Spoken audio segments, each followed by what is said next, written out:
Okay, so this is some results in quantum computing and some open problems from the areas that I like, with open problems selected so that most of them don't require much knowledge of quantum. Like I have done the quantum part, and here is the classical part, and I'm wondering if anyone can suggest anything to me. Okay, so there will be 2 or 3 parts to this, and depending on how quickly we go. So the first 2 parts are concerned with question how big quantum speedups can one get. And I will be talking about computing Boolean functions in the decision tree or query model. So we have variables accessible by queries. And then classical deterministic algorithm is just decision tree. We query variable, and then depending on the outcome, we choose the next variable to query, and so on. And then at some point, we output the result. Okay, so what does a quantum decision tree look like? Well, I guess I should start with brief introduction to quantum computing. So for me, the way how I think about quantum computing is as a somewhat unusual generalization of probabilistic computing. So in probabilistic system,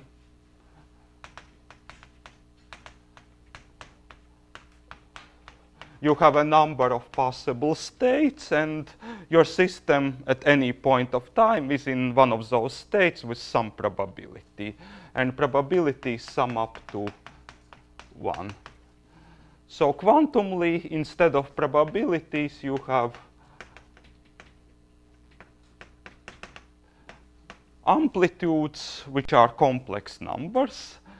And they have the property that sum of squares of amplitudes is equal to 1, or more precisely, sum of squares of absolute values. Okay, so for most of this talk, for simplicity, I will assume that amplitudes are real, and then here, instead of absolute values, I'll just have squares. And for almost any context, this assumption is without loss of generality.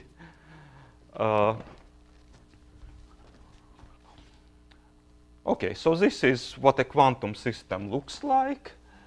And now, if we want to see in what state this quantum system is, we can measure it. And at this point, amplitudes get translated to probabilities. We get this state with probability,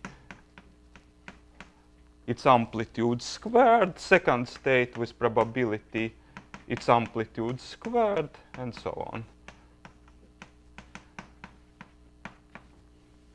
And at this point, all the quantumness disappears. We no longer have quantum system. We have this probabilistic system, and what we get is one sample from this probability distribution.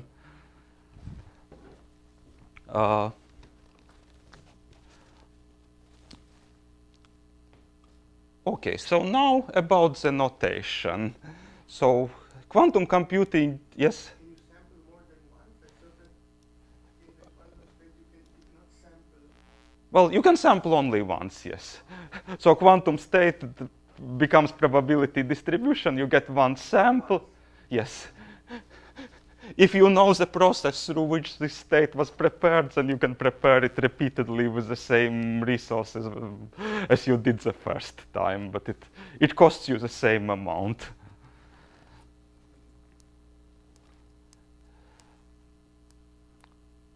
Okay, now on the notation. So these states are called basis states, and they are denoted like this. And so this is called bracket notation. This is cat. Well, all that this is just notation for n basis vectors in n-dimensional space. And this distribution of amplitudes in which we have the first state is with this amplitude, the second state with this, and so on. The way we denote it is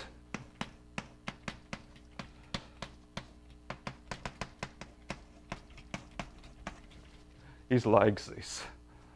Well, in vector language, this is a basis vector. This is one basis vector. This is another basis vector, and so on.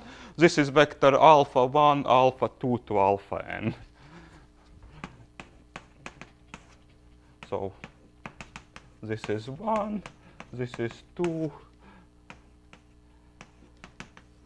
and then this one is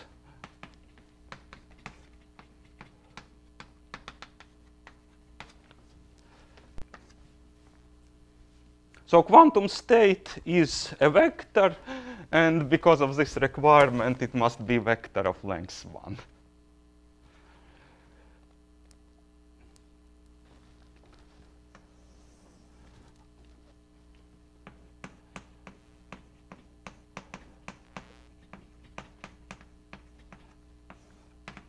And now the last thing that I need to specify is what can we do with quantum states? How can we transform them one to another?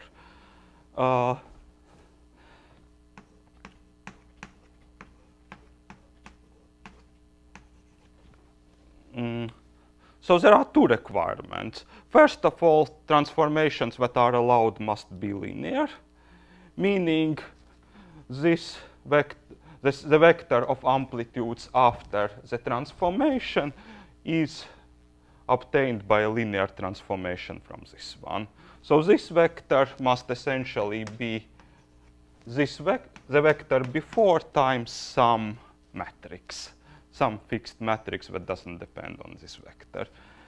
And the second requirement is that we must preserve this property. If we start with a vector of length 1, we must get a vector of length 1.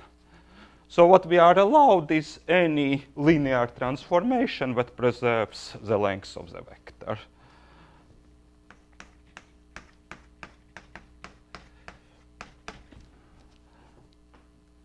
And if we think of efficient computation, then there is also a question what transformations can be efficiently implemented.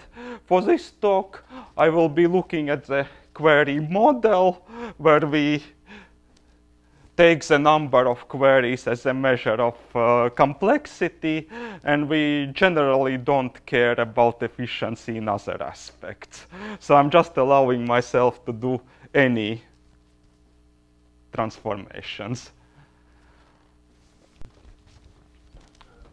I don't get so how does the query map to the linear transformation? Okay, that's what I'm going to tell next.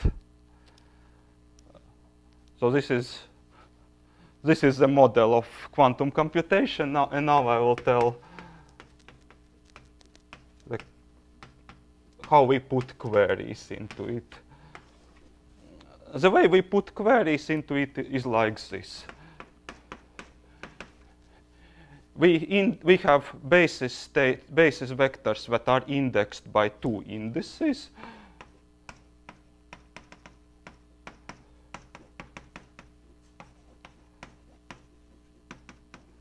The first index is a variable that is to be queried. The second index is whatever other information we want to store. It is possible that we have some information from the previous queries that we want to keep. In that case, we put it in this J, which does not get affected by the query. So we have basis states indexed like this. So I ranges from 1 to n, where n is the number of variables. J can range over anything. Well, in practice, we never needed to range over set that is larger than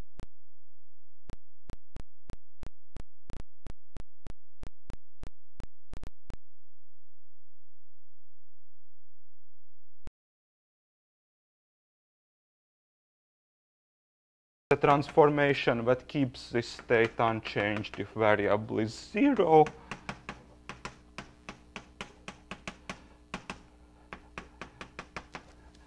And maps this state to minus itself if the vector is 1. If the variable is 1. So this is valid quantum state. If we had an amplitude of -1 here, that would be a valid quantum state. So if variable is 1, then it maps this to an amplitude vector where there is minus sign here. So what is the beginning, what's the initial state of this thing?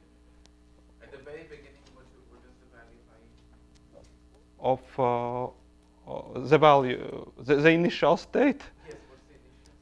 Well, the initial state is any fixed state that does not depend on x1 to xn. Does not depend on x1 to xn, but you can assume that you can prepare an arbitrary complicated state? Yes. Okay. Yeah, and then for query, basically what happens is that you input some vector of amplitudes, and then it changes the signs of amplitudes in the places where variable is 1.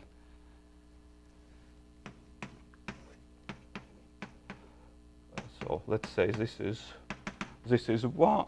Let's say this is 1, then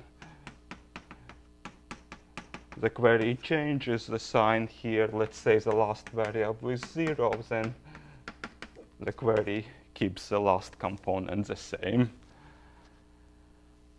And this definition is actually without much loss of generality. One could define query in a more general way, in which we would be performing one transformation if xi equals 0, another transformation if xi equals 1, with the only requirement that for each I, those transformations only affect states that have I in the first index.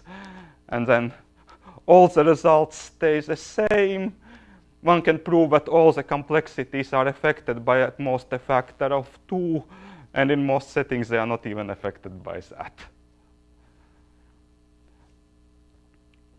So basically all that this is a simple specific definition for a transformation that affects one part of state if x1 is 1, another part if x2, another part depending on x2, another part depending on x3, and those parts don't overlap. And you're also allowed to do other operations? Yes. Okay. So the full model is like this. So you have some starting state, whatever it is. You can have any number of states and any amplitudes. The only requirement is that this is independent of your input. Then on this you do query. Then after query you are allowed to do any transformation, any unitary transformation that is independent of input. So a unitary transformation means a linear transformation that preserves length of the vector. And then after that you can do another query, and then after next query you can do another unitary transformation that is independent of input. And those intermediate transformations, they can be, well, as complex as you want. All that we count is, yeah. And you're not allowed to measure in between. Like after you do Q and then you can't measure. You can, but it doesn't give you extra power. There is this principle of delayed measurement that says that without loss of generality, all measurements can be delayed to the end. Which, okay, so this more or less works for any setting unless you have space-bounded computation, because if you don't measure, then you need some place to store these things which would have been measured. So if you have space-bounded computation, that could be a problem. If you don't have a limit on space, then you can postpone any measurements until the end.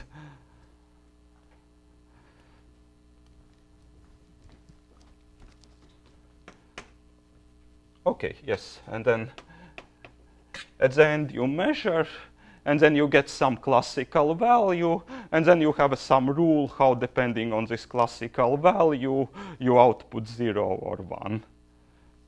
Okay, so for example, you might be measuring this classical value, you take the last bit of this classical value that you measured, and that's your output, 0 or 1.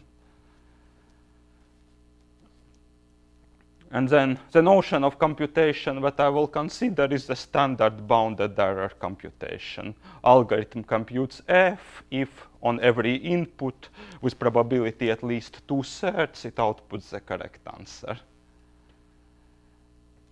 Okay, questions, comments?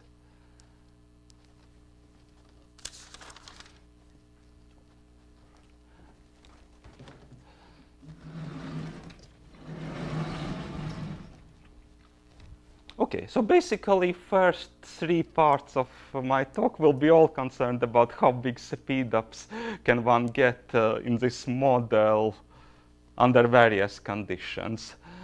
And so this first part is an unpublished work of myself and Scott Aronson, which we hope to write down sometime in this year.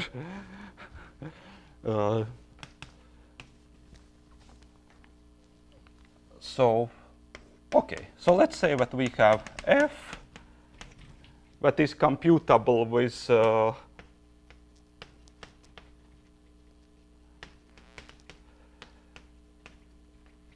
with one query.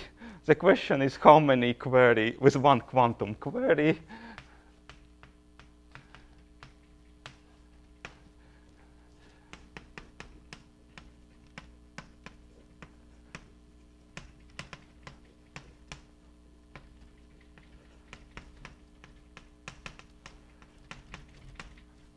So how many queries do we need classically? And first I'll assume that f can be, well, almost anything. I will assume that f is a partial function defined on x1 to xn with values 0 and 1.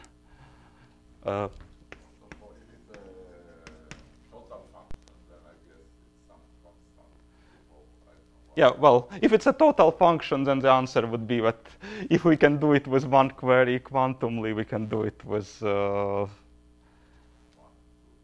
one, something like that. Well, I guess the answer is if we can do it with one, if we can do total function with one query, then it depends on some very tiny number of variables. You can do. Maybe you can do even 3.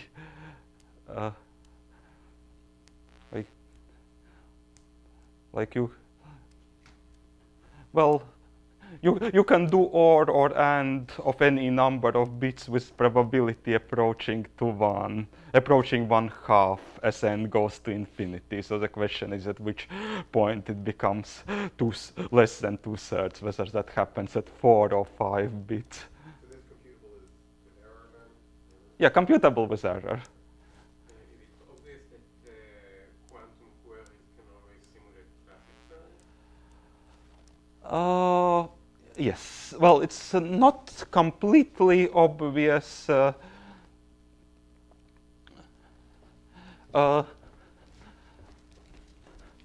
Well, it's something I can tell in 2 minutes. So let's say that you have this query. And then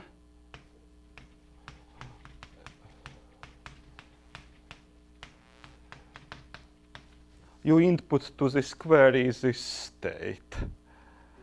Then if variable is 0, it gets mapped to,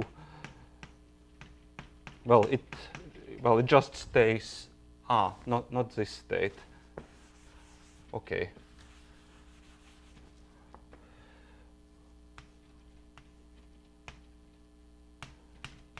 You input a state where you where you query nothing, either nothing or you query this variable. And then in one case,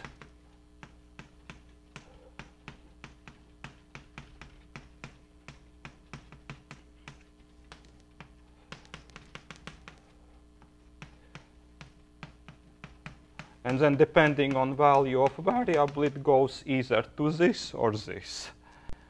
And now these two states, they are orthogonal as vectors. This is vector 1 over square root of 2, 1 over square root of 2. This is 1 over square root of 2 minus 1 over square root of 2. So there is transformation that preserves lengths of the vectors and maps this one to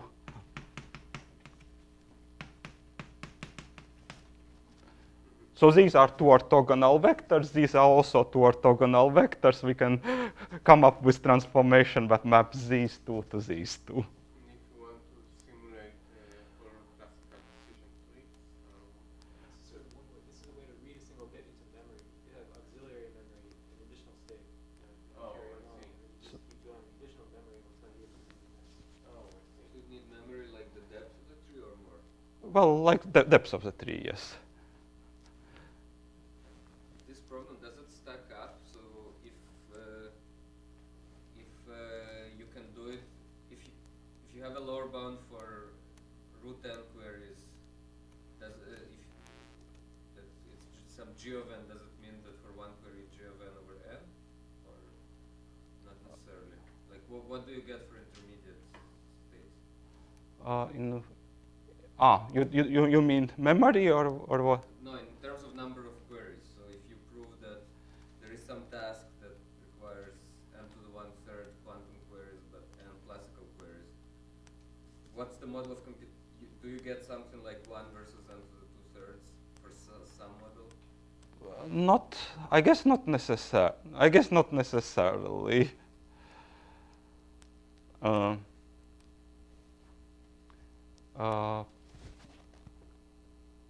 No, I had. Well, there are examples of partial functions where you get n versus cube root of n, and there is actually no example where I get n to 2/3 versus 1. Even for a partial function? Even for a partial. What about a task which is like get advantage of something? Then you can. Get advantage. So with one query you can get in parity, you can get advantage, but classically it requires a lot of queries.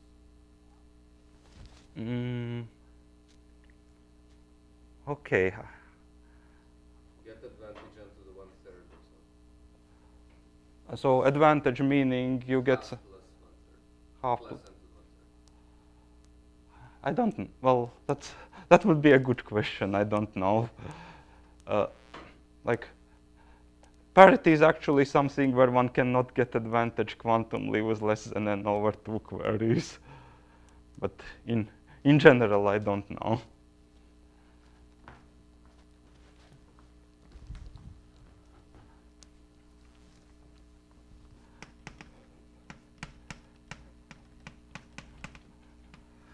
And to test if a graph is an expander in one query, if you are promised that these are just small vectors, you are promised. Mm. Weird transform, let's say it's an ambiguous David graph. Then it seems like in one query you can Okay, so you have. measure on the output and answer once, and you know it is big. Okay, It that's. should be very hard to completely narrow number of queries. Well, okay, so what I can show is that if I can test it with one query quantumly, I can test it with square root of n classically. So, well, okay, I don't know how it would work with graph. So if it's okay, I guess if it's if this is a sparse graph, then it's describable by roughly n variables. So that Given a vector of the generator over system n, and I promise you that these generators have a very good. So the graph is just a shift of the matrix. okay, so you just get. So you just get a vector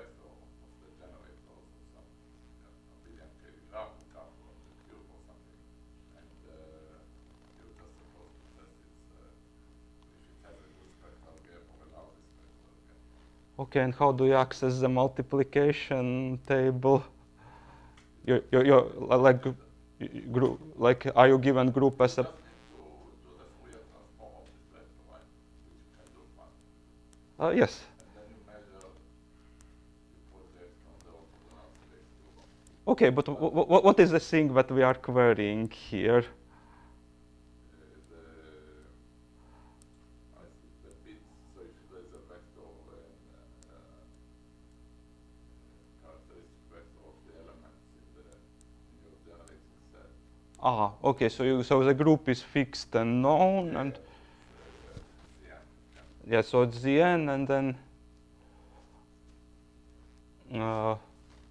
Okay, I guess this means that we can test that with square root of n queries and possibly some huge computational complexity. It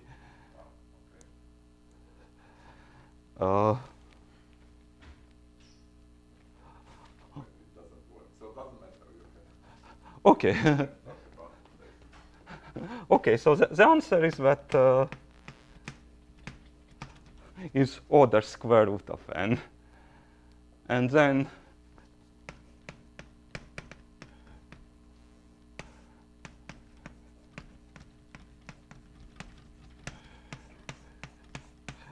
we have a conjecture that k quantum queries correspond to n to power 1 minus 1 over 2 to the k classical. And out of this conjecture, we can prove one half. We can prove that k quantum queries are simulatable with this many classical. We cannot yet prove that there is a function for which we have this gap, that it's doable with k quantumly, but requires this many classically. We have a candidate. It's quite a messy candidate, so we have not been able to deal with that. Is the upper bound, can you prove the upper bound or and lower bound is the conjecture? So here we can prove upper bound, yes. Lower bound is a conjecture. What about the lower bound? Like, what is the best thing known? Like, k quantum queries would at least require. I'm not sure.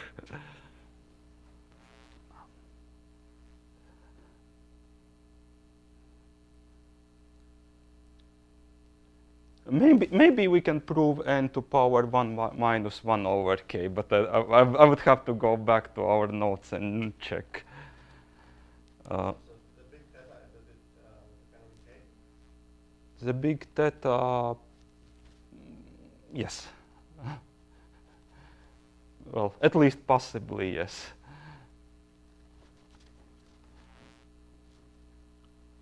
Okay, so now I will sketch the basic ideas from this result. Well, at least for upper bound, they are actually relatively simple.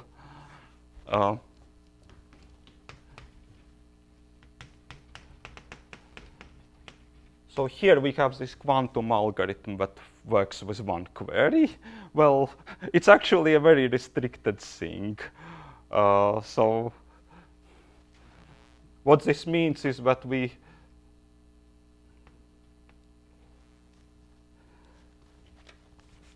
start with some initial state. We do a query. Now, the amplitudes of various states in our state acquire signs, plus minus 1, depending on whether variable is 0 or 1. And then we do some transformation that mixes these amplitudes together, and the amplitudes after transformation are linear combinations of those.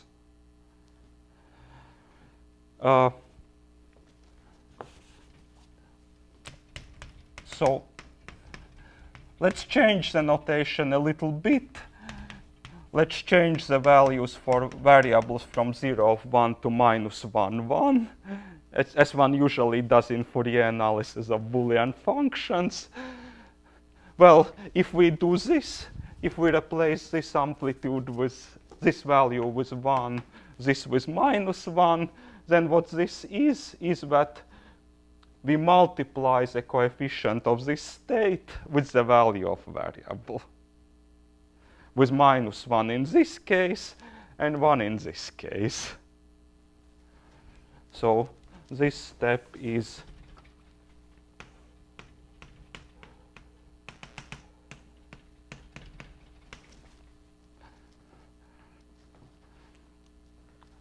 and then after this step, what we get is the amplitudes of various states are linear combinations of those.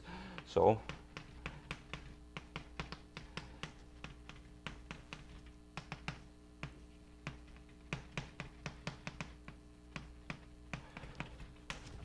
You don't write the alpha.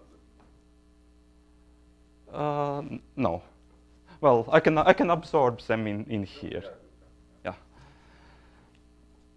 So basically, if we have a one-query algorithm, then the amplitudes of various states at the end are linear combinations of the values of variables. And now we measure, we get this state with probability that is square of this.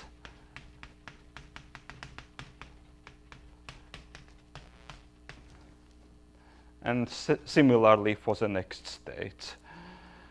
So now if we think of probability that algorithm outputs 1, it's sum of those squares over all states where algorithm outputs 1.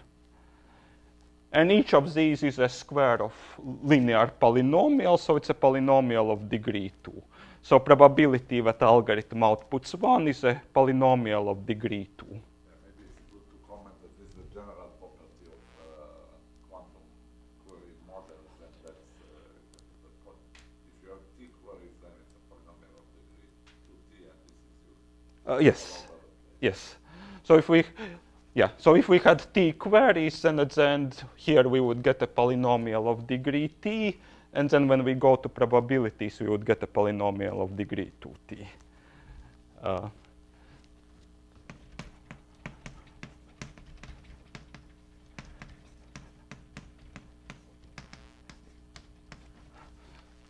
So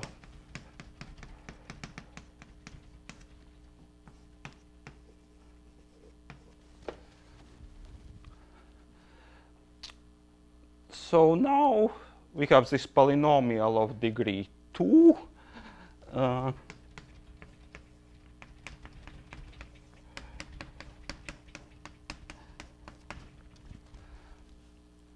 And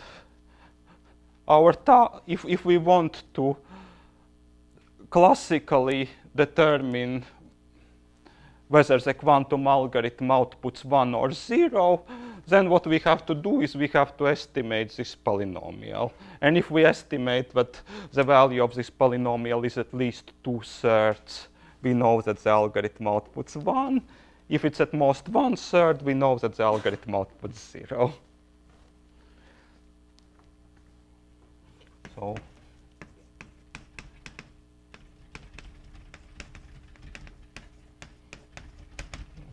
You care only about the subset of the why subset? just because the partial function. Yeah, we care only about some subset of inputs. The first query matrix, so it's just applying a diagonal matrix, a diagonal unit orthogonal matrix on alpha 1 sharp, right? Yes. Yeah, input dependent.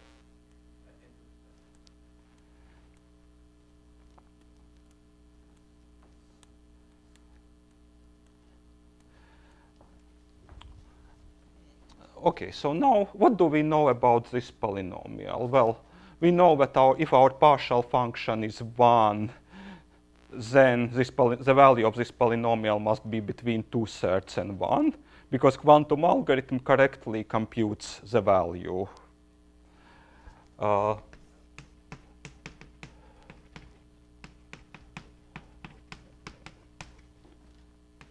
if function is 0, then this polynomial must be between 0 and 1/3, because it's the probability of algorithm outputting 1, and 1 is now incorrect answer, so it must be output with probability at most 1/3.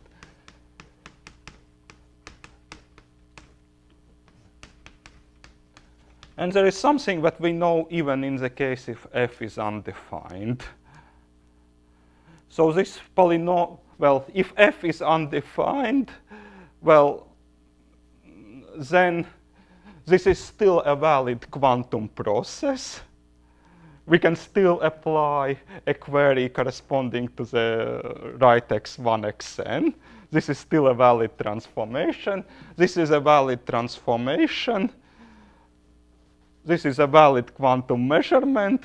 So the probability of any subset of outcomes here must be between 0 and 1.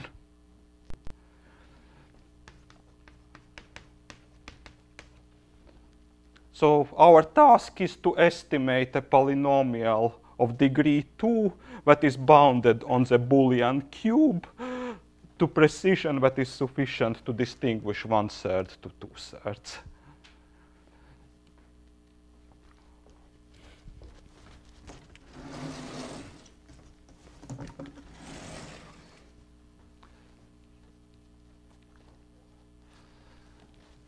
Okay, and now the rest of proof will be a little bit more sketchy. So to estimate this polynomial, there are basically 3 steps.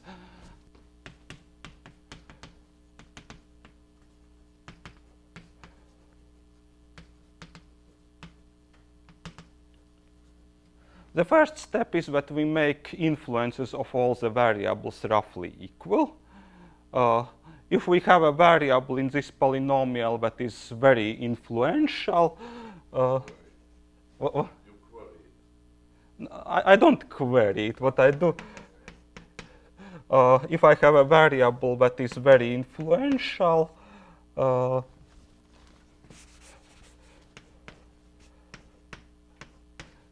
I replace it with multiple variables. So I take this variable, I introduce 2 different variables with a promise that they are both equal.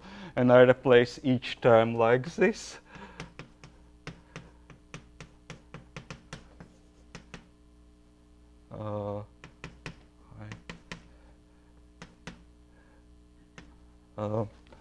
I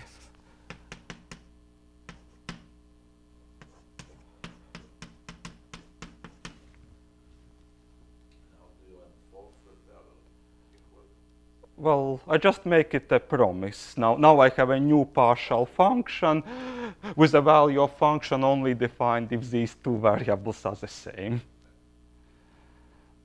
You don't know the AIJs, right? They depend on the function. Well, yes, AIJs depend on function, but they don't depend on xi and xj.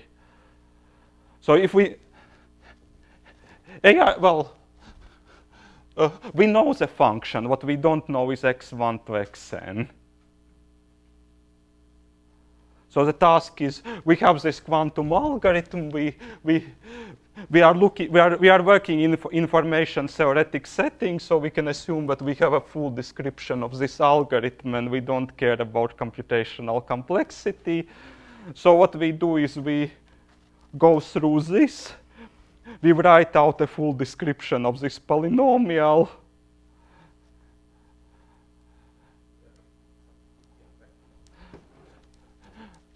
And if we see that some variable is too influential, then we subdivide it into 2 variables or more with promise that these variables are equal.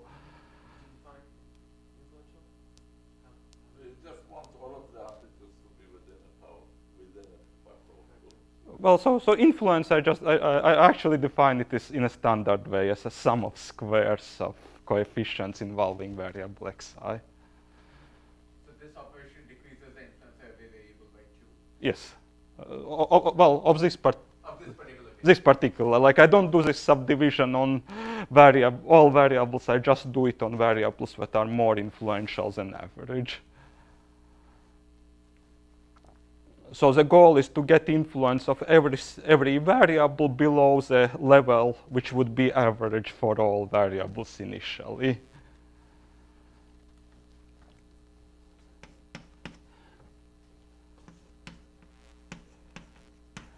And then after that, the next step is just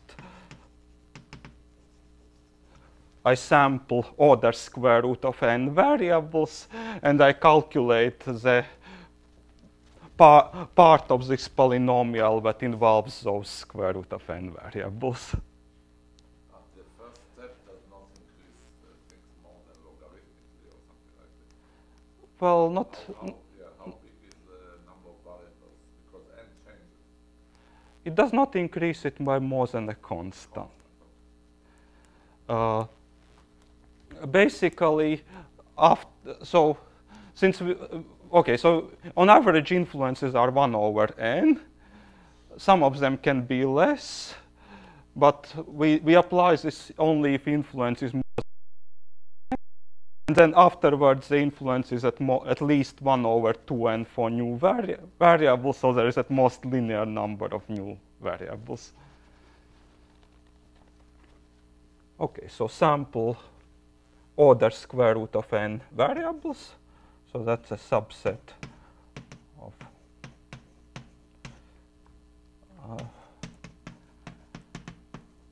of this size.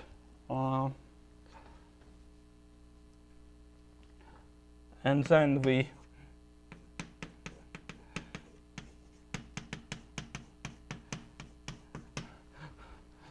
evaluate this. All terms where both variables have values, where both variables are from the set that we sampled. And this turns out to be a good estimator for the whole polynomial. Another question. So I guess the ideal situation for this kind of an operation would have been had you been dealing with a linear function instead of a quadratic function, would like to say root and variables in the function determine the bias of the Yes. Is that true actually for a linear function if all the variables, let's say, are very like all the variables have the same influence? For linear, it would be even, I don't know, much smaller, Lorentzian, I don't know, for a linear function. No, because what a root and, I mean, it's true that the remaining variables with high probability won't contribute a lot of bias, but whatever the variables I just picked, even they will tend to have cancellations amongst the Linear function won't satisfy your boundaries. Sorry? Your linear function will have to be, so the interesting, the supported f would be only from the edges. I'm not sure. But you're also given the polynomial f, the line that's interesting is between either at least 2/3 or 1/1. Okay, so you're saying that there is no way that it's very close to the boundary. Okay, so what was the question again? I'm not sure why this is a good estimator. I'm not able to understand why this is. Is there toy case in which such a, like, just looking at root and variables gives you the value of the function with good probability? Is there toy case? Okay, I can, well, let me try to explain how this estimator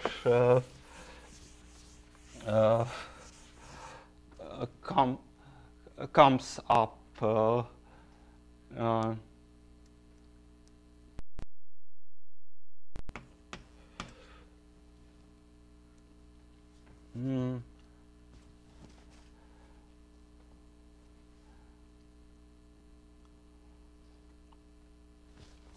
Well, so first of all, log n variables here would not be sufficient because so this is a quadratic polynomial.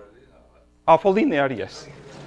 For linear, yes, but here it might be the case that sum of absolute values of those things is actually more than 1, but it's just because of this structure, we can never pick the signs so that all of them add up perfectly.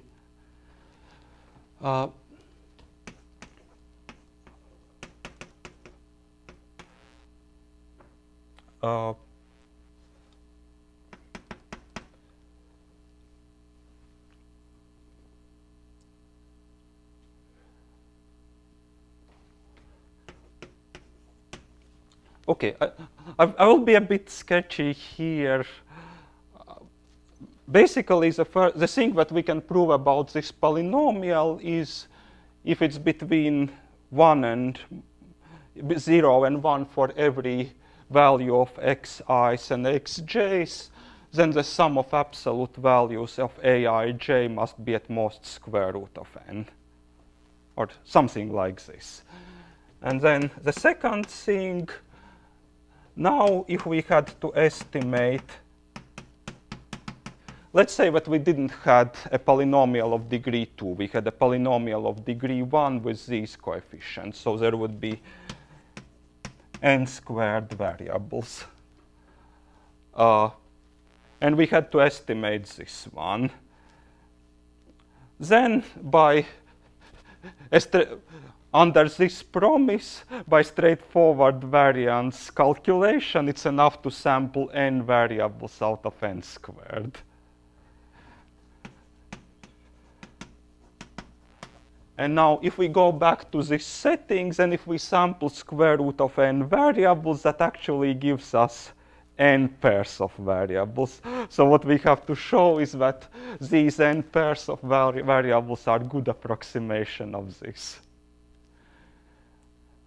And the place where this square root of n comes out of is this bound.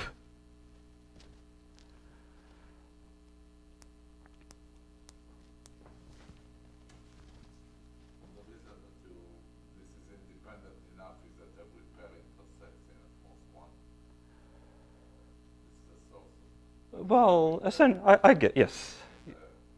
Yeah.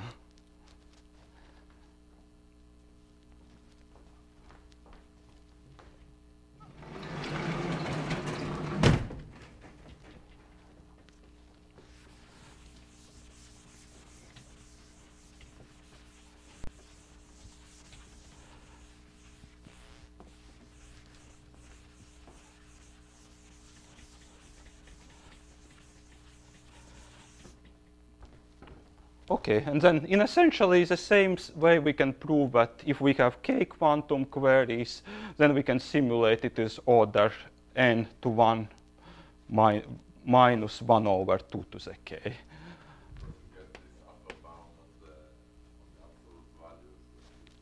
Yes, yes. You said 2 to the k, you wrote 2k. So, and this.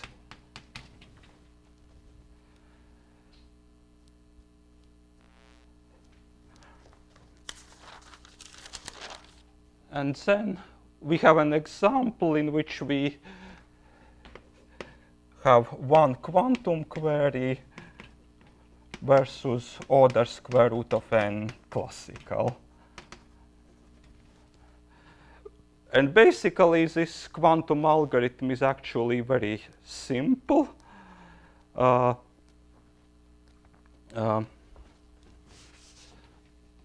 So what we have is two sets of variables. And what we want to tell is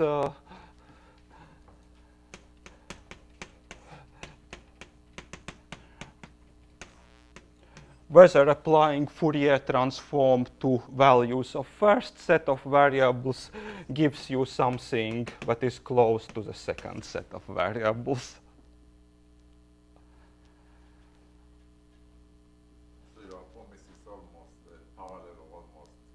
Yes, almost parallel or almost orthogonal. And then the quantum algorithm is we have two parts of state. In one part of state, we access these variables. In another part of state, we access these. Then to the first part, we apply Fourier transform.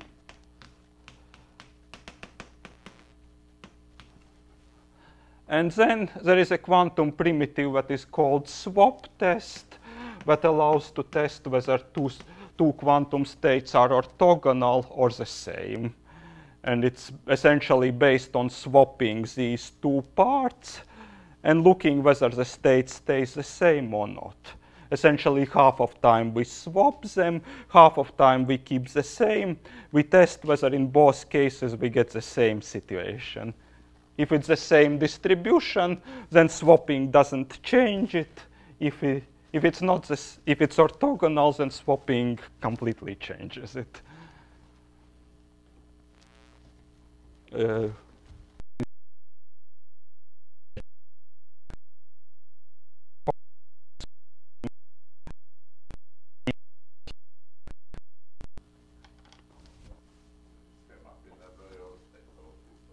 Yes, around 2009 or so. Yes. Or did it come up even before? Yeah. So you're saying that for full functions we can get something a lot better. Yes. Well, how can we gain? Why do we gain if we have a full function?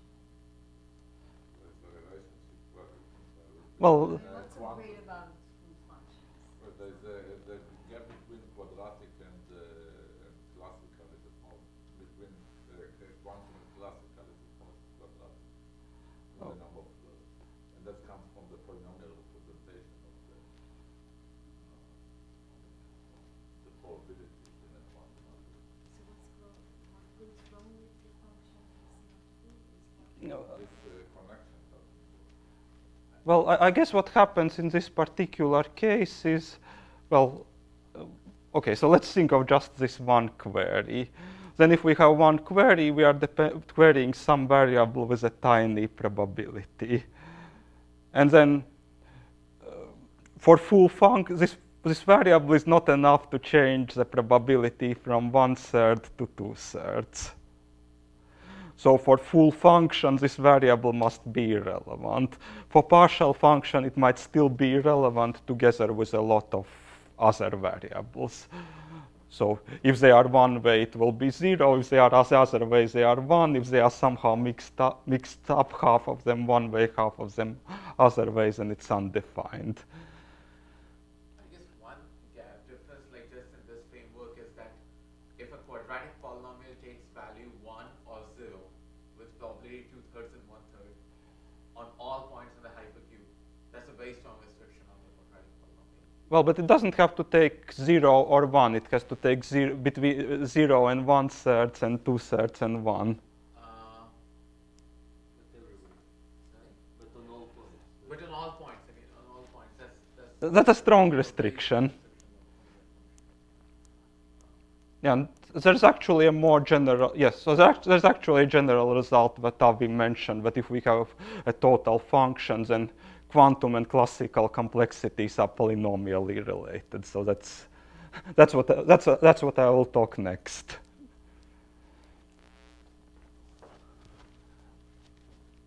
Okay, so for partial functions, we are essentially finished.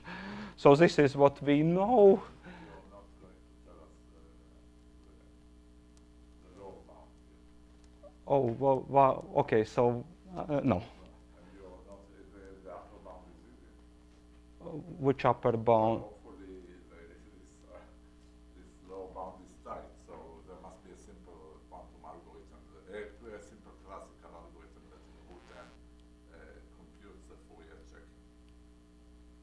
Okay, I mean, so of course, it follows from your general result, but there must be some easy way to see it, or maybe there isn't.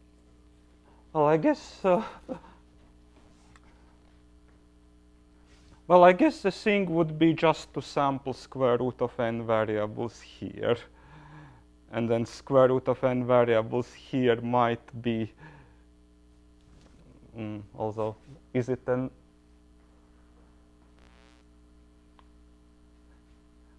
Well, it's kind of a special case of this more general algorithm. So if we look at these two vectors, then what we have to estimate is their inner product. Whether they are the same, it's 1, or whether they are orthogonal, it's 0. So what we have to estimate is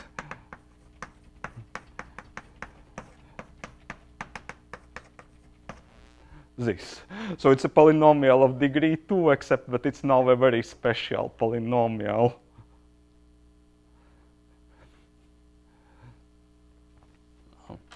For which we know all the coefficients, and they are all actually equal up to signs.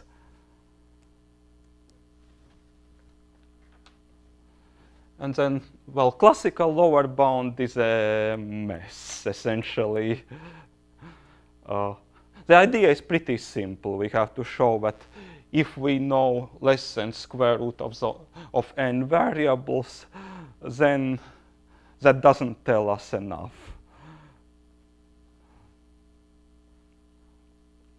So basically, we have to show that for any little o of square root of n variables, the probability of them taking certain set of values under distribution in which we have this is essentially the same as under distribution in which this is orthogonal.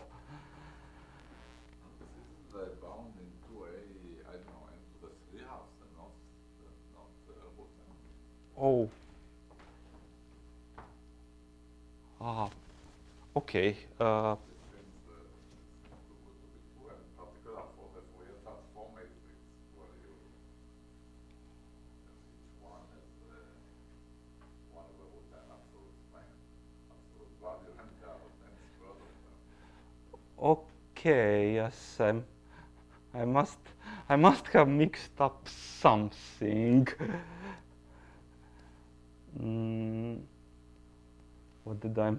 What did I mix up? Okay, there's something that is numerically wrong here. So Fourier.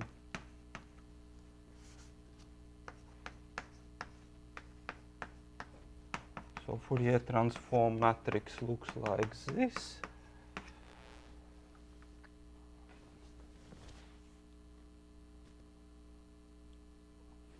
So now we are estimating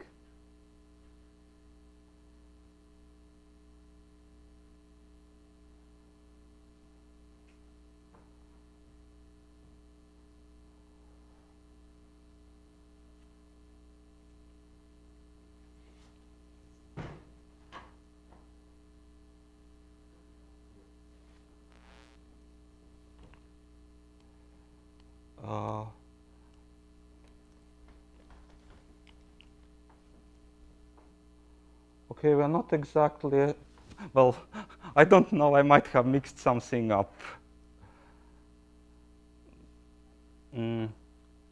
So from this, this works out to be n to 3 halves. Maybe exactly what you need. Okay, then, but then this step doesn't work if we have n to 3 halves. This works if we have square root of n.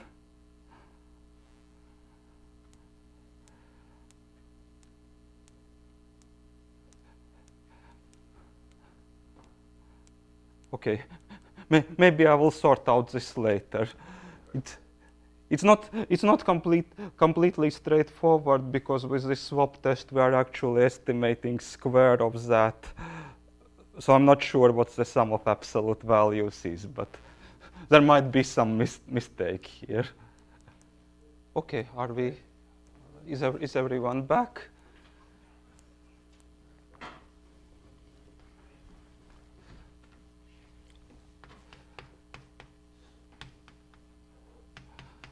Okay, so now we go to total Boolean functions. And what do we know here?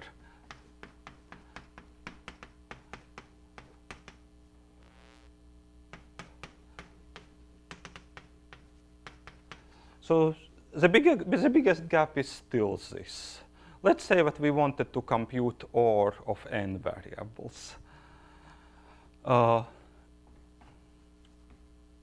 So, or in other words, we want to compute whether there is a variable that is 1 or there is no such variable.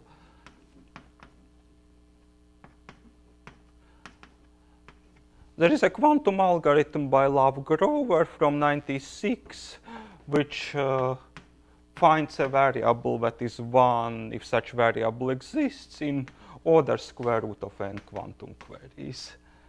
And then it's quite easy to prove that classically, if we wanted to compute OR of n variables, we have to query them all. So this is a quadratic gap, and it's still the biggest gap that is known. And on the upper bound side, the situation is like this. So let this denote the quantum query complexity of a function with 2 standing for two-sided error. Then this is at least order 6 root of deterministic query complexity.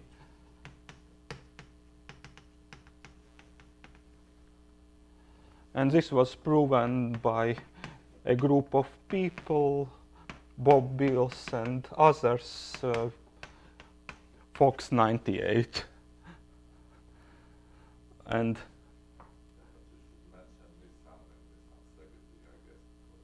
well, yes, so it builds on work of Nissan and Nissan Szegedy on upper bounding deterministic complexity in terms of block sensitivity and polynomial degree and so on. And for the OR function, of course, this square root of n is known to be optimal, so this is theta. So here we cannot achieve a bigger gap. In general, we know that the gap is at most the 6th power.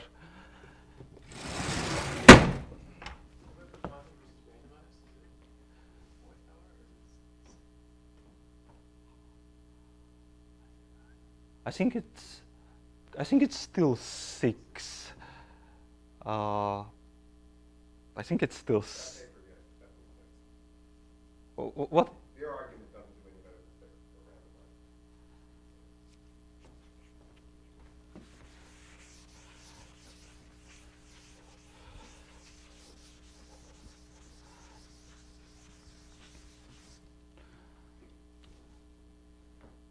one. Okay, so now I'm planning to describe how this argument goes, and then I will talk about some recent work which might eventually lead, which I hope might lead to improving it. So basically, what this goes through, it goes through well-known complexity measures like block sensitivity and certificate complexity.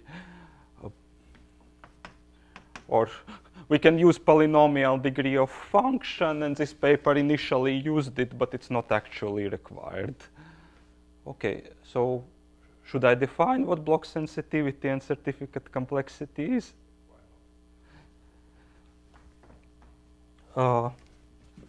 Okay, so block sensitivity is this. So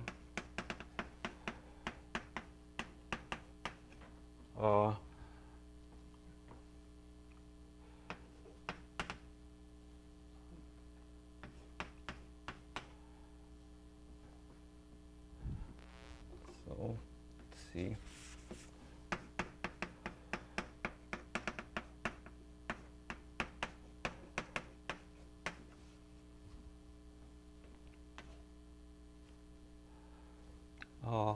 Okay, let's do it this way. So let this be a vector consisting of values for all the variables, and this will denote this vector in which we have flipped the values of variables which belong to set B. So this is, so B is a subset of 1 to n, and this is the vector in which the variables not in B have the same value, but the variables in B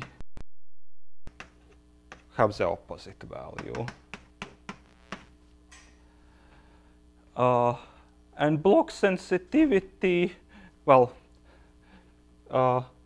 if value of function on this is different from value on function this, then we say that function f is sensitive to this block of variables B on this input.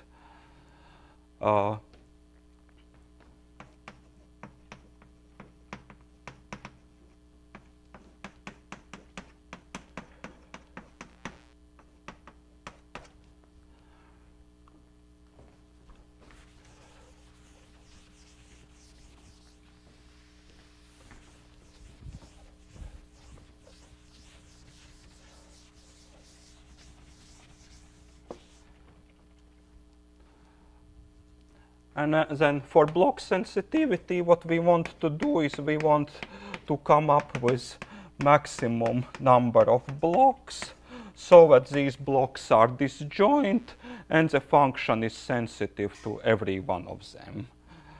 So.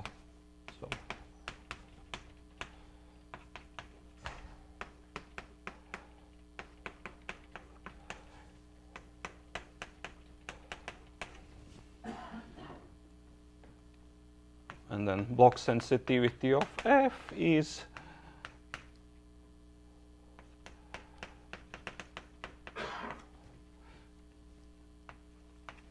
the maximum number of sensitive blocks that we can find for one input vector x. Maximum taken over all choices of the input vector and all choices of the blocks. Okay, questions, comments?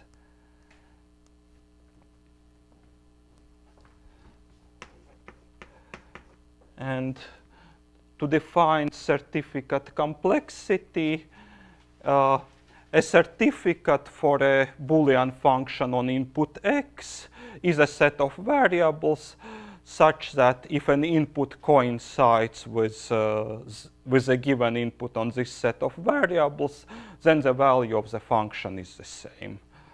So for example, if we had an OR function and f equals 1, then a certificate is just a variable that is 1. If we know that this variable has value 1, then we know that function is 1.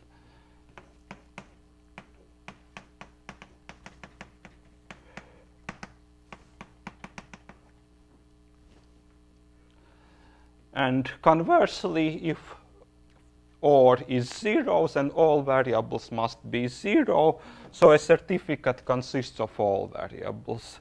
If we know that all variables are 0, then function is 0.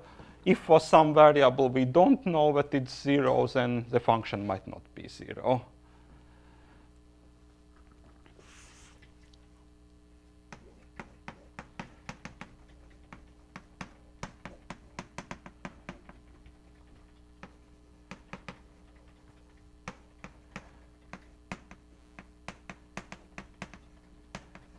And to define certificate complexity, for every input vector, we take the smallest set of variables that certifies the value of this function on this input vector.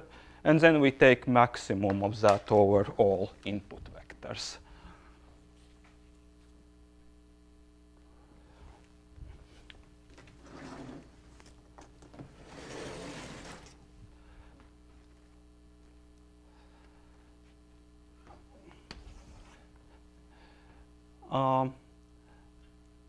And then these measures are very useful when it comes to relating various types of decision tree and query complexity. Either of those measures is polynomially related to deterministic quantum query complexity, and we can show them that they are polynomially related to quantum query complexity, so quantum and deterministic are polynomially related.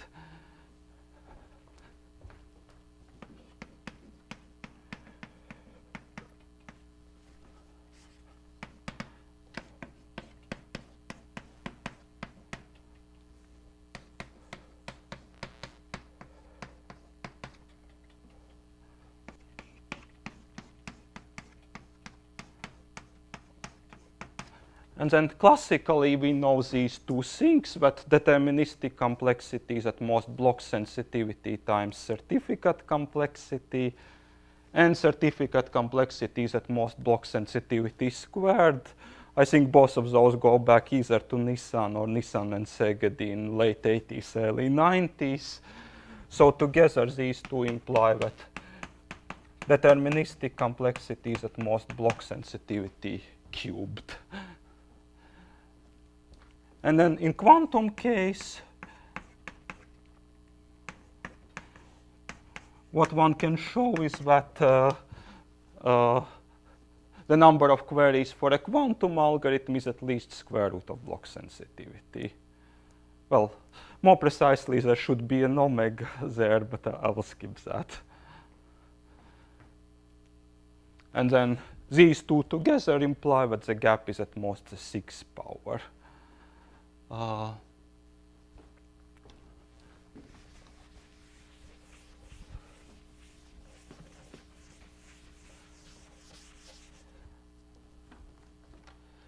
Okay, so now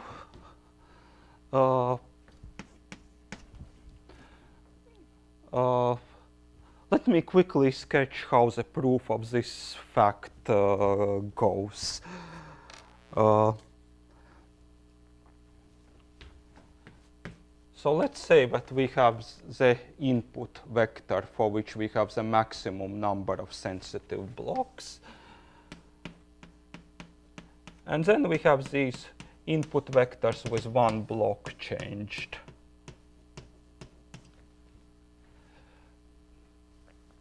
So we look at what happens to quantum algorithm as it is running on every of those vectors.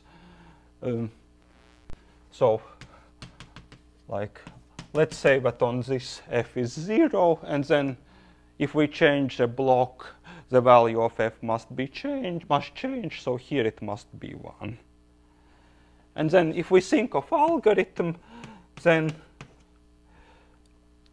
at every point of time on every of those vectors, it is in some distribution over amplitudes. It has some amplitude vector. We have to say this, I mean, can you just get into the lower bound of O and the reduction to O of the picture? Okay, well, basically, I'm redoing the lower bound. Yes, I'm redoing that.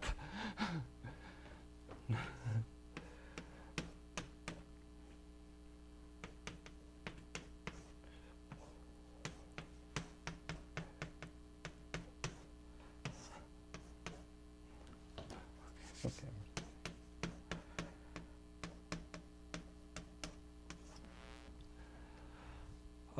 Okay, so what do we know about states of algorithm given those inputs?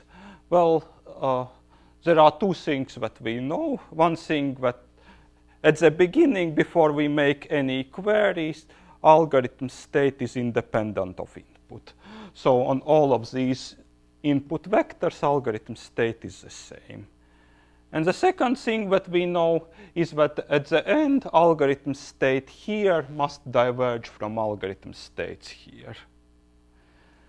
And to make it precise, we can look at inner products between algorithm state here, algorithm state on this input, and algorithm state on this input.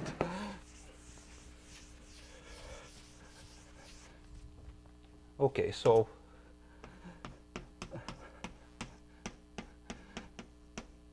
since I'm so used to quantum notation, I'll use that. So this denotes the inner product between this vector and this vector.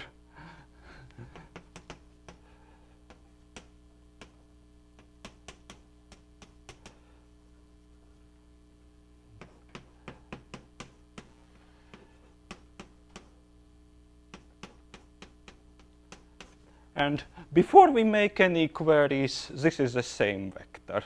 And quantum states are vectors of length 1, so a vector of length 1 times itself is inner product 1.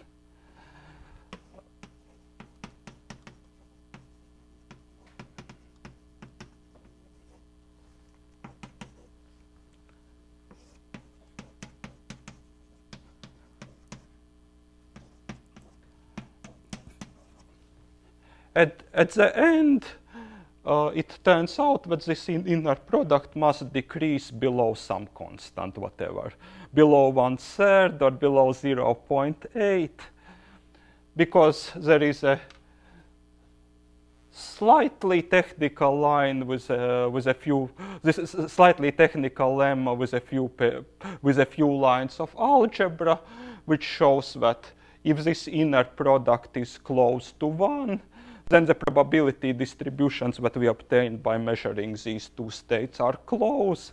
So we cannot output 1 with high probability here, 0 with high probability here.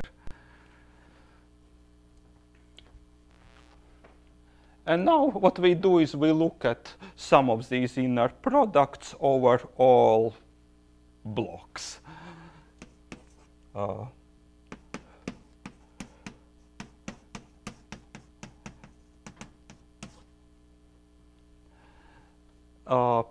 And what one can show is that in one query, this sum decreases by at most order square root of n.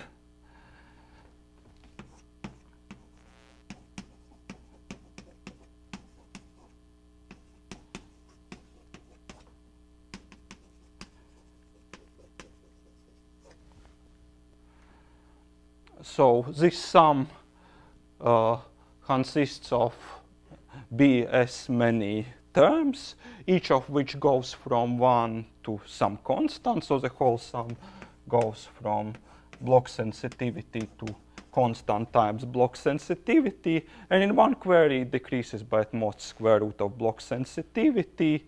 So we need the square root of block sensitivity in many queries.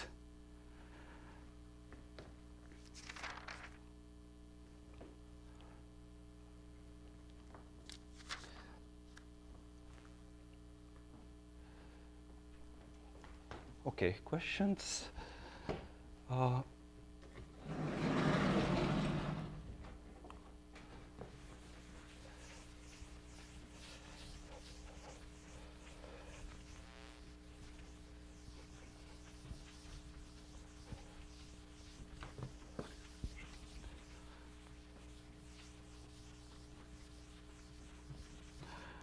Okay, so this is quite old result. This argument goes back to some point in late 90s, but later there has been a lot of work on improving and generalizing this. So basically, instead of this sum, we can look at any sum of this type over pairs of inputs where function takes one value here and another value here. So we can look at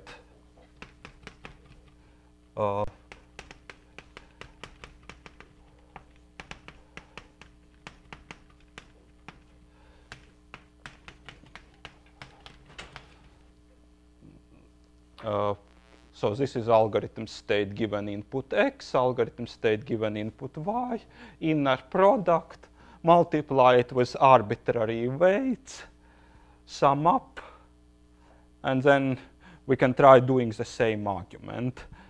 And so here is the end result that one gets, which is, so let's consider matrix that consists of all of those.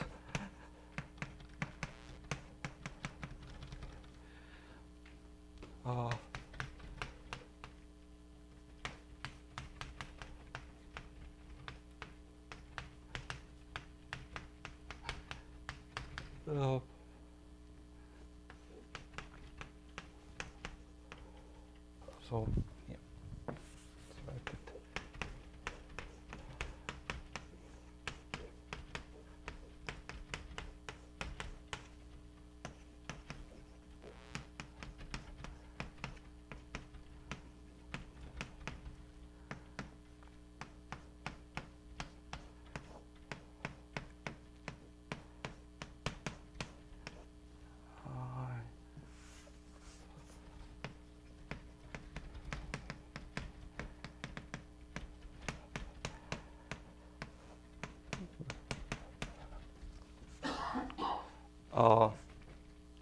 So quantum query complexity is lower bounded by this quantity. So so gamma is this matrix. Di is a matrix that is 1 in the locations where row and column are indexed by pair of variables that differ in the ith variable, and 0 in the places where they don't differ. And this is Hadamard or entry-wise product of matrices. We may multiply the corresponding entry of each matrix with the entry in the same place in the other matrix. Or in other words, we zero out those entries. So basically, if we do the same argument as here in most general form, then the expression, the lower bound that we get is norm of gamma divided by maximum of the norms of matrices in which we have done this zeroing out.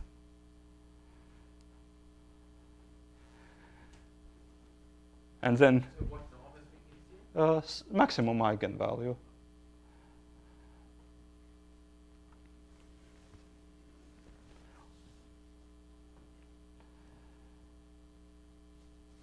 Given the description, does it make sense to ask if these methods are computable or not? Which you mean this quantity?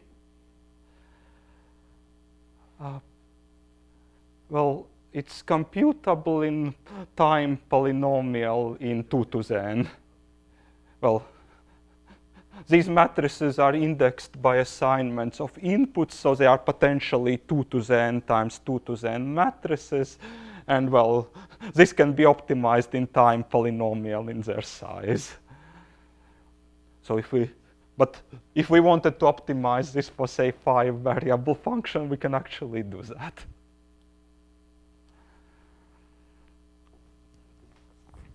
And also, like these guys, I mean, the measure on the right-hand side, does this like multiply under tensorialization or something? Like, does it imply some sort of direct product? This kind of relation also like some sort of a direct product here. The right-hand side is in terms of norms of matrices. I think it does, yes. Yes.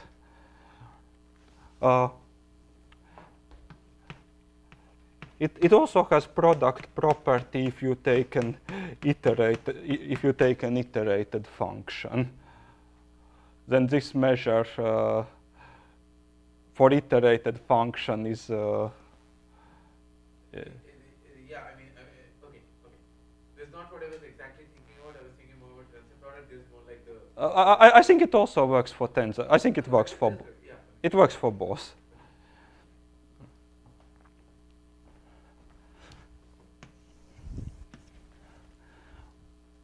And a couple of years later, it was discovered that this omega is actually theta. So we have a tight characterization of what quantum query complexity is, which is something for which I think we don't have anything similar classically.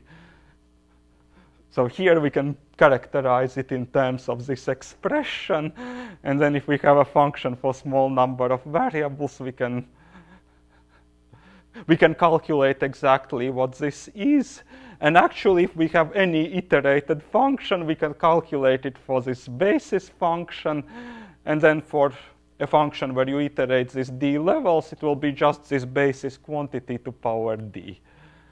So more or less, if we have a function that is obtained by iterating some basis functions, then we know exactly what quantum query complexity will be.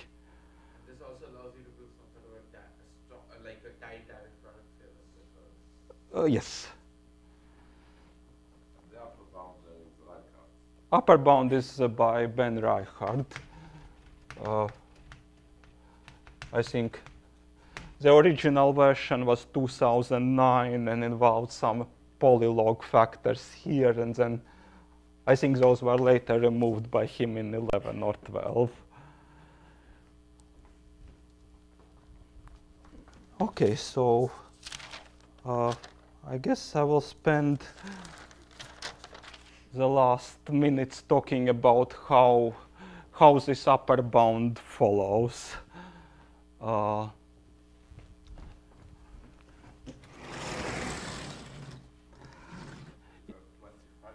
25 minutes, yes.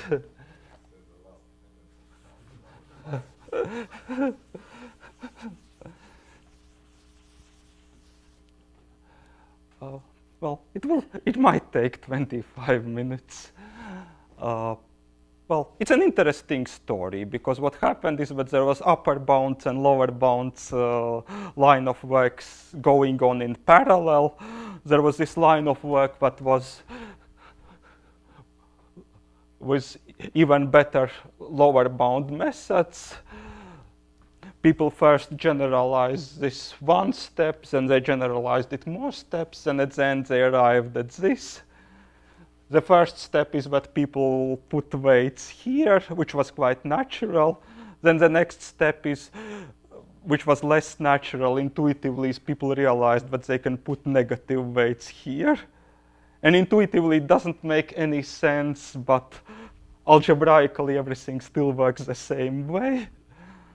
And in parallel, there was this line of work on quantum algorithms, about quantum algorithms for formula evaluation, where people were inventing algorithms for evaluating more and more general Boolean formulas. And then at some point, those two lines converged, and people realized that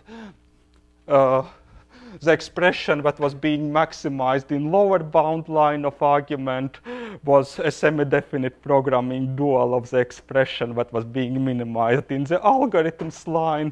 So they both had to be equal, and both of those methods had to be optimal. Why is there still a theta? What? Why is there still a theta? Theta comes from the process when you translate these expressions to quantum algorithms. Like they are semi-definite programming duals of one another, but then if you do a lower bound argument, what this lower bound argument shows is that you need at least constant this many queries, and algorithm argument gives you constant times this many queries for some other constant. If the error goes to 0, does this theta go to 1? That's a good question. I'm not sure.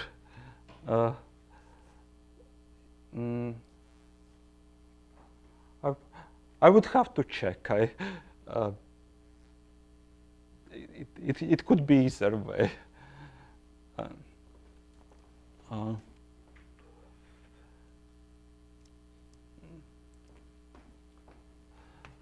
Okay, so this parallel line of work was concerned with span programs, so it started by paper of Reichard and Spalek in 2008, and then was followed by Ben Reichard in 2009. And in the first paper, they gave a quantum algorithm for evaluating span programs with certain complexity, and then in the second paper, Ben Reichard realized this semi-definite duality fact. Okay, so what are span programs? So it's a model of computation invented by Karchmer and Avi in, I think, sometime in the early 90s.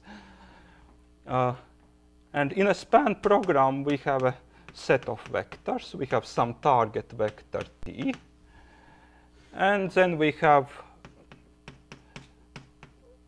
some number of vectors. And our task is to obtain a target as a linear combination of these vectors. And for each vector, we have a condition when we can use it. Condition is of the form some variable must be 1 or some variable must be 0. And output of the span program is 1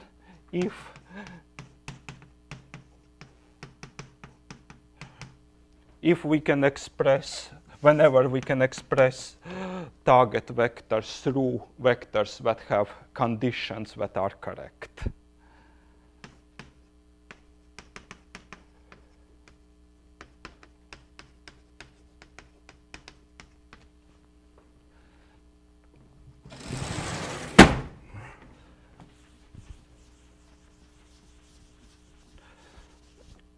So here is a very simple example. Let's say this is our target. This is one vector that we can use whenever x1 is 1. This is another vector that we can use whenever x2 is 1. So the question is, what function does this span program compute?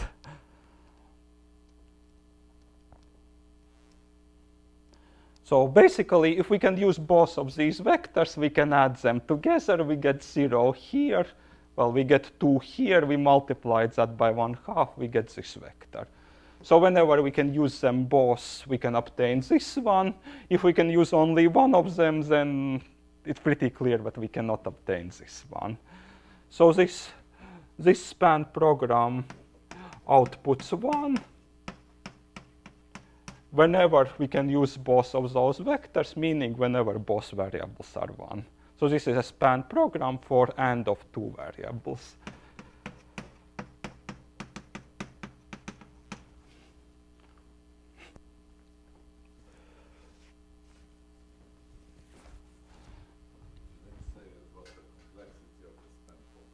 Okay, I'll do that next. Okay, in a way, span programs are generalizations of Boolean formulas, because we can come up with span program for AND, we can come up with span program for OR, and then if we have a Boolean formula, we can compose all of those span programs and get a span program that outputs 1 whenever Boolean formula is true. Okay, now complexity of span programs.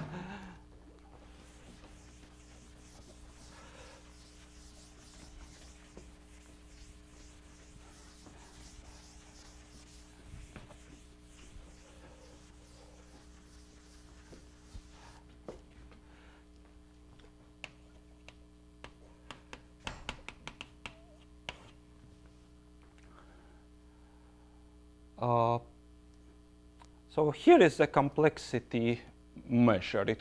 It's called witness size.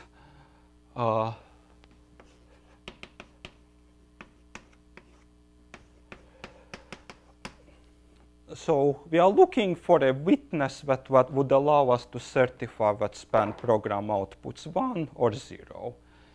And in case if span program outputs 1, then it's easy to see what a witness is. Well, span program outputs 1 whenever target vector is a linear combination of vectors that we can use. So the witness is just the coefficients alpha 1 to alpha whatever.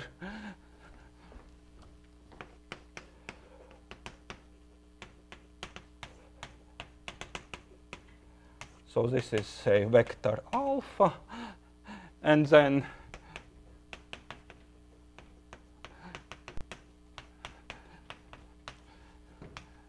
size of the witness is just the length of this vector squared.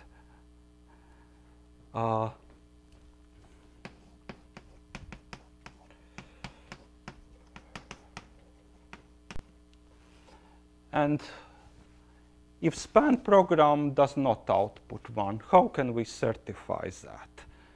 Well, if span program does not output 1, that means that we cannot express target vectors through the vectors that we are allowed to use. So we have a picture like this.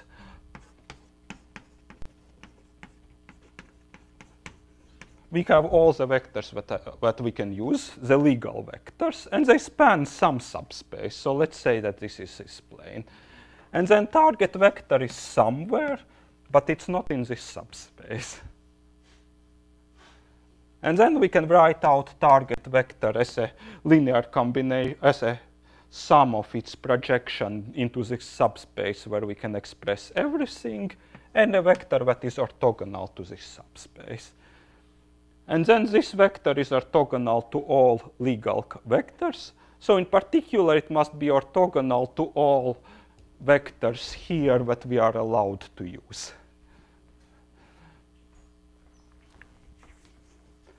So basically, witness is this vector v,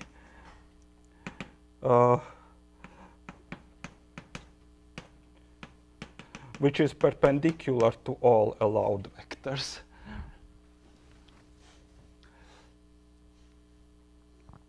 So the size of the, and what is the size of the witness? Okay, that's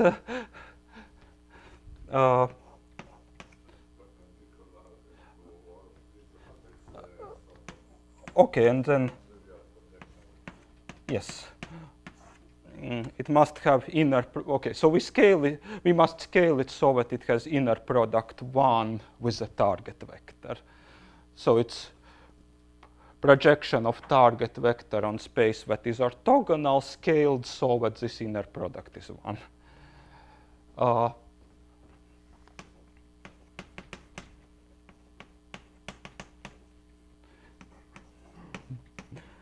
And then witness size is kind of intuitively strange. We take all the vectors that we can't use, and for each of them we take their inner product squared with the witness, and we sum that up. And that's the witness size. With something in the notation, what's This is the target vector. It is a vector that we are trying to get. So this sum is over all the PIs which are illegal. Yes.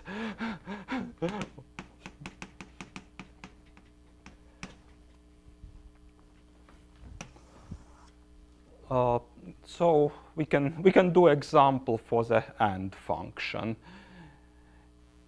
In the positive case, the target vector is 1/2 times first vector plus 1/2 times second vector. So this witness size is 1/2 squared plus 1/2 squared, 1/2. And in the case if span program is 0, okay, so let's take the case when the first variable is 1, so we can use the first vector, but the second variable is 0, so we can not use the second vector. So x1 is 1, x2 is 0. Then we need a vector that is perpendicular to one that we can use and has inner product with this one. So that's just the second vector. So witness is this. And then we must take inner product of witness with the illegal vector, which is there's only one illegal vector, this. We take inner product, that's 2, 2 squared is 4. So witness size is 1/2 here and 4 here. Are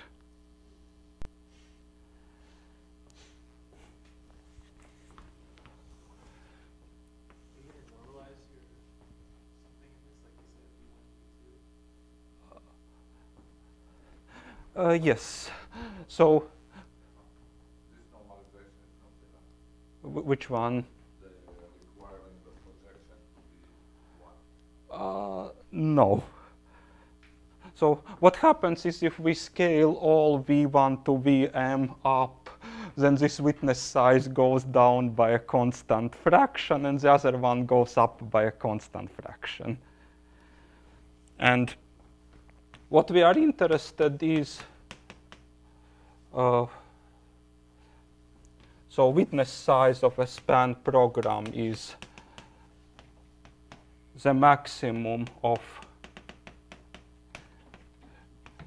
witness sizes over all inputs. So in this case, this would be 4.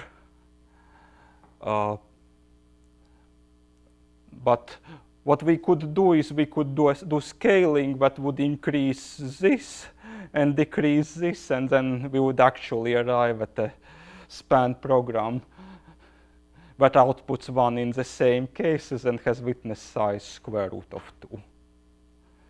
So basically,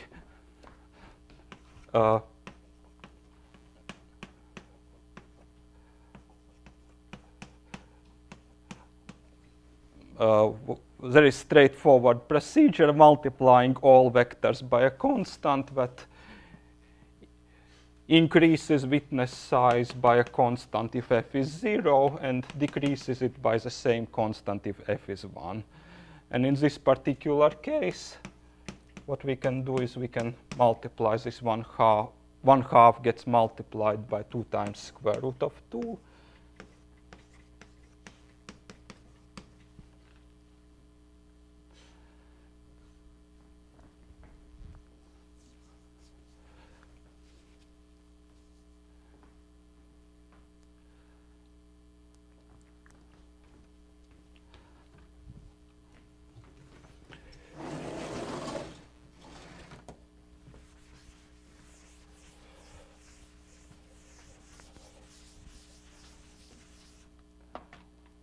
Okay, so now what happens is that quantum query complexity is at least this bound on the board above, adversary plus minus bound.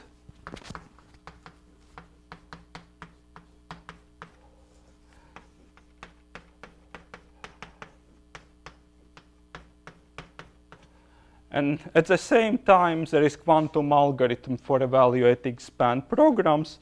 So it's at most the witness size of the smallest span program that evaluates the correct function. And then it happens that these two quantities are semi-definite programming duals of one another.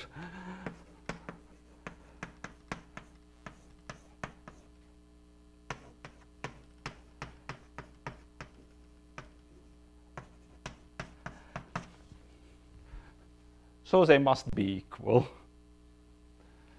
And both of those are tight.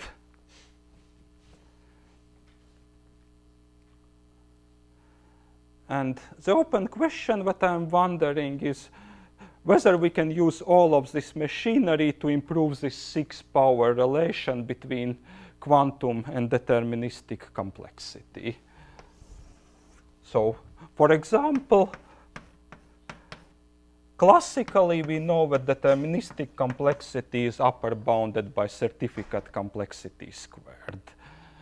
So if we could use this machinery to prove that quantum query complexity is lower bounded by square root of certificate complexity, we would have force root relation between those two.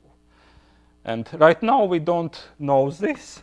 So we have to go through block sensitivity instead.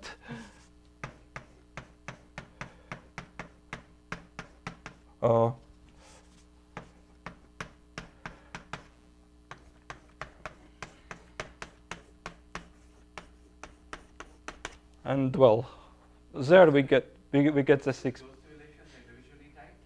Like TF, is there a function such that TF is equal to TF cubed? This one is not known to be tight. Second one is. So for second one, actually, even OR function works.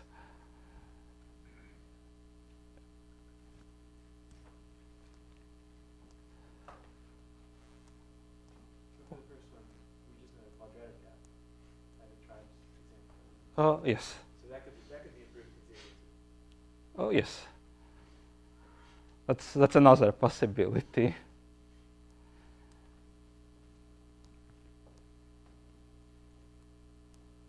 Okay, I think I'm finished with this block, and I probably should not be starting another one.